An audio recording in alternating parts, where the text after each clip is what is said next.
Darren Sproles says he could come back and play for the Eagles right now and be a better punt returner than what they currently have, and the Indianapolis Colts could be without a couple of star players, including a pass rusher and a left tackle. I'm Thomas Mott. This is the Thomas Mott Show.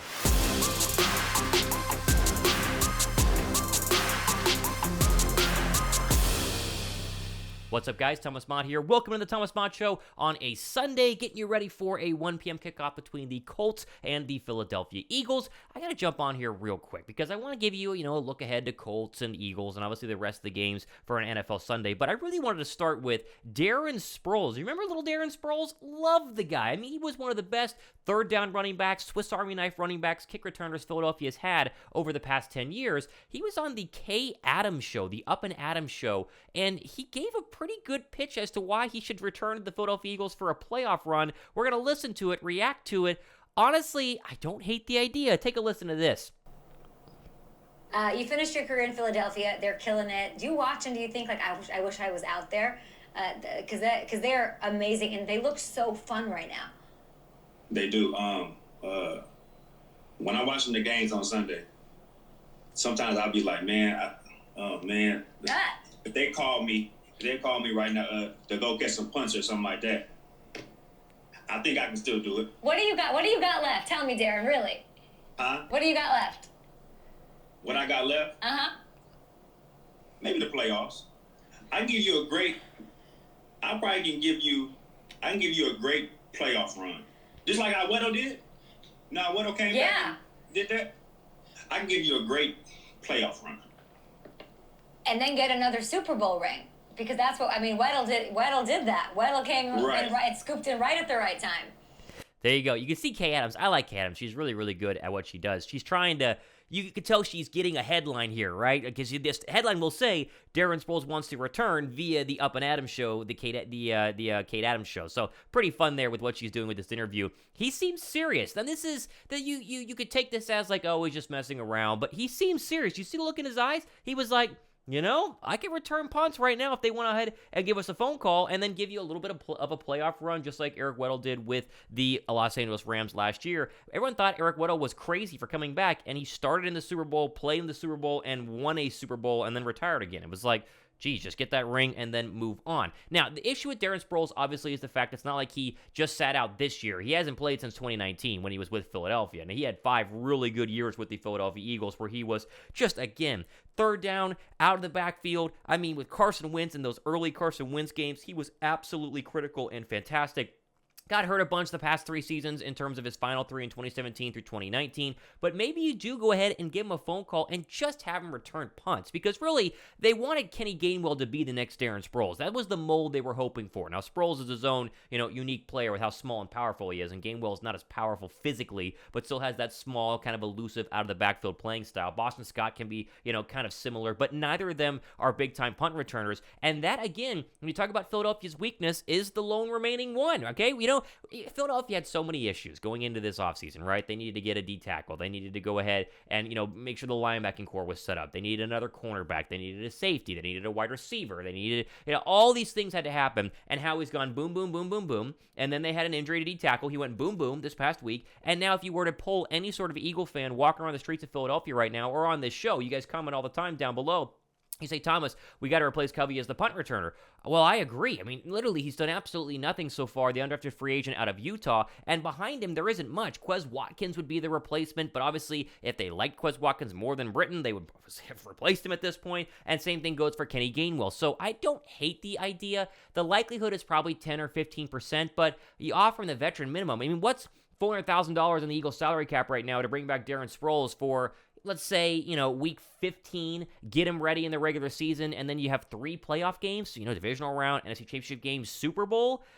It's crazy, I know, but he brought it up, and when he brings things up, when things happen regarding the Eagles or the NFL, let's talk about it here on the Thomas Mott Show. I'll ask you guys, do you want Darren Sproles? Okay, down below, I read every single comment. I reply to a bunch of comments. I heart the ones that I like. If you would do it, give the show a thumbs up and let me know down below. I wouldn't say no. I was a big Darren Sproles fan. What can I say? I was a big Darren Sproles fan back in the day. He was absolutely fantastic. Okay.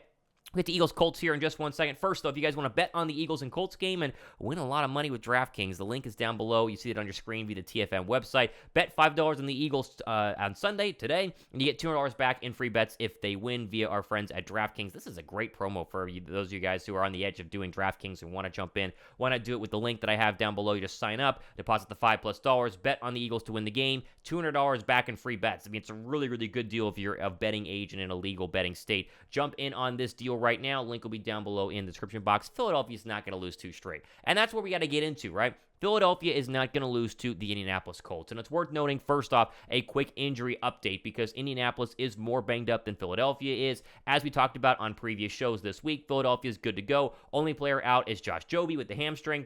Everybody else who, possibly had an injury, there's the A.J. Brown ankle, Devontae Smith had a knee, Fletcher Cox had a foot, Robert Quinn the back. They're all going to play, right? They're all good to go. Not 100%, but they're all good to go, so Philadelphia should be fine. Indianapolis, while they are going to go ahead and get DeForest Buckner, Kwity Paye is out. He's officially out. Who's third in their roster on sacks. He will not play on Sunday, and they will have to go with Jelani Woods, I think, is the backup there as well. And then you got to look at, really, the questionable tackle in Brandon Smith. He might not be able to go, and if he is not able to go, he's a new addition to the injury report and missed practice on Friday. Philadelphia, maybe they're able to get some more pressure on what is a deer in headlights in Matt Ryan standing there in the backfield. Like, there's a reason why the Colts have struggled this year, and it's not just due to the fact their defense has been a lot worse than people have expected. It's not due to the fact that it is in part due to the fact the defense has been that bad, or due to the fact that they can't run the football minus last week. But the offense has done almost nothing this entire year. Like look at this game, right?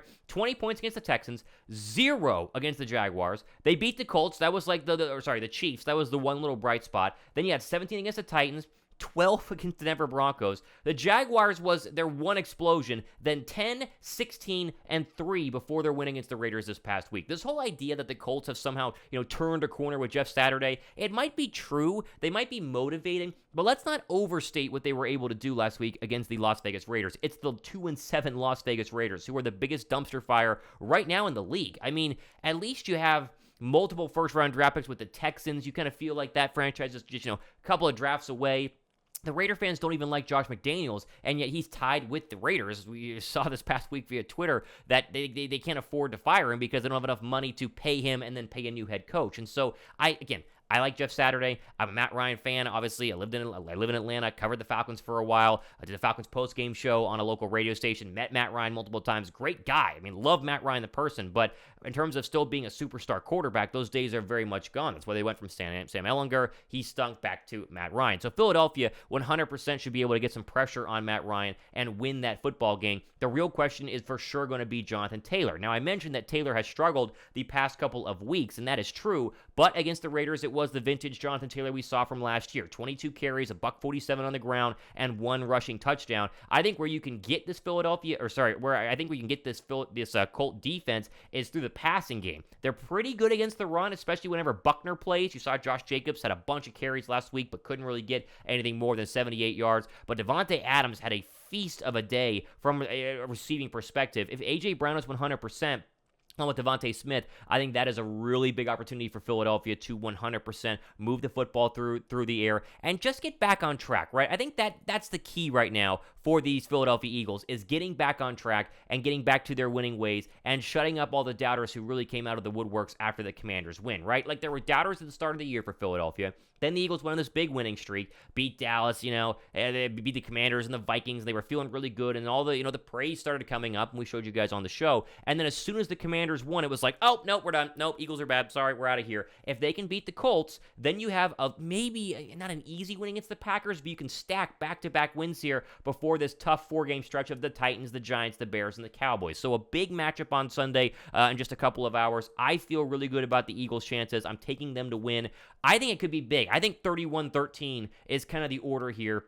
Unless Ndamukong Suh and Linval Joseph are completely unable to get up to speed quick enough, and Jonathan Taylor gashes Philadelphia and the time of possession is all messed up, I think the Philadelphia Eagles are going to win big. Give me 31-13. I want to see what you guys think, though, down below with your score prediction. Thumbs up if you think the Eagles will win. Subscribe, as we have plenty of great content coming up over the next couple of days and weeks. Even with the holiday break, I still got you guys with plenty of good Eagles and NFL stuff here, as we always do on the Thomas Mott Show. Out of time. See you guys.